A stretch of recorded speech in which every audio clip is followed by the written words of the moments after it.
પૂર્વી પૂજ્ય માતુના જય સિયારામ, જય સિયારામ, રાધે રાધે, રાધે રાધે, રાધે રાધે, રાધે રાધે.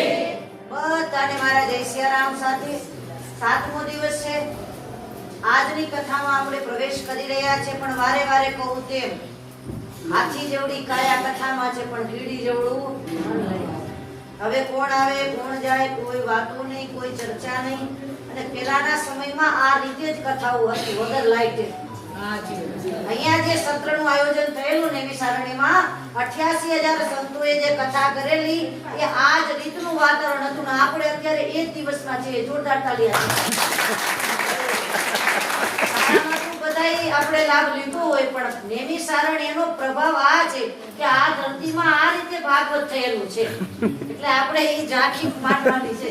એટલે થોડી ઘણી ગરમી થાય તો મગજમાં લેવાની નહીં. તમે ભગવાન તમારું મન ડાયવર્ટ કરી નાખો, તમને થોડીક વારમાં ગરમી નહીં લાગે. અમારો અનુભવ છે. મેં ઘણી વાર હવે આ સમય જોયેલો છે કે ઘણી જગ્યાએ લાઈટો ન હોય તો વગર લાઈટે પણ 1-2 કલાક કથાઓ વાંચેલી છે. થોડીક વાર આપણને એવું લાગે, પણ તમે ભગવાનમાં ખોવાઈ જશો તો તમને કાંઈ અનુભવ થશે નહીં. એટલે મારી વિનંતી છે કે તમે એમ માનો કે આપણે એ સમયમાં જતા રહ્યા છે જ્યારે લાઈટો નહોતી અને આવી રીતે વાતાવરણ હોય અને કથાઓ થતી હોય. તો આપણે અત્યારે 7મો દિવસ આપણા માટે બહુ કિંમતી છે. આજના દિવસની એક સેકન્ડ કિંમતી છે. એટલે માત્ર ને માત્ર ઓમ નમો ભગવતે. અને આપણે જાણીએ છીએ કે આજે બહુ જાજો સમય પણ આપણે લેવાનો નથી. ઘડિયાળ ભાગી રહી છે ને આપણો ધીરે ધીરે આપણે જવાનો સમય પણ ઘર તરફ જવાનો સમય આવી રહ્યો છે. વૈકુંઠની અંદરથી આપણા પિતૃદેવો ખૂબ પ્રસન્ન થતા હોય, કારણ કે જ્યારે જ્યારે કોઈ પરિવાર નૈમિષારણ્યમાં કથા સાંભળવા જાય, ખાલી તમે કથામાં આવવાનો વિચાર કરો ને ત્યાં જ નારદજી એમ કહે છે કે વૈકુંઠમાં પિતૃઓ નૃત્ય કરવા લાગતા હોય છે.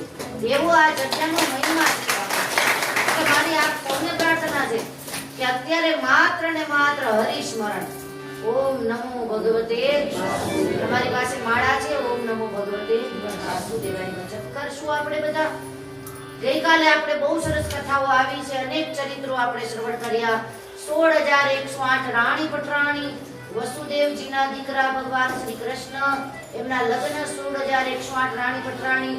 પ્રદ્યુમનજી એમના દીકરા અનિરુદ્ધજી ભગવાન દ્રૌપદીના ચીર પૂરે છે. સમય જતા આગળ સુદામાજી કથામાં આવ્યા, દ્વારિકાથી કૃષ્ણ ભગવાન આવ્યા. અને આપણે કાલે આવ્યા હતા ને સુદામાજી કૃષ્ણ. જોરદાર તાળી કાલના સુદામાજી બરોબર હતા હો. એટલા સરસ હતા. કાલે એટલો આપણે આનંદ કર્યો. સુદામાજીને સમજાય તો સમજો, કાંઈ માગું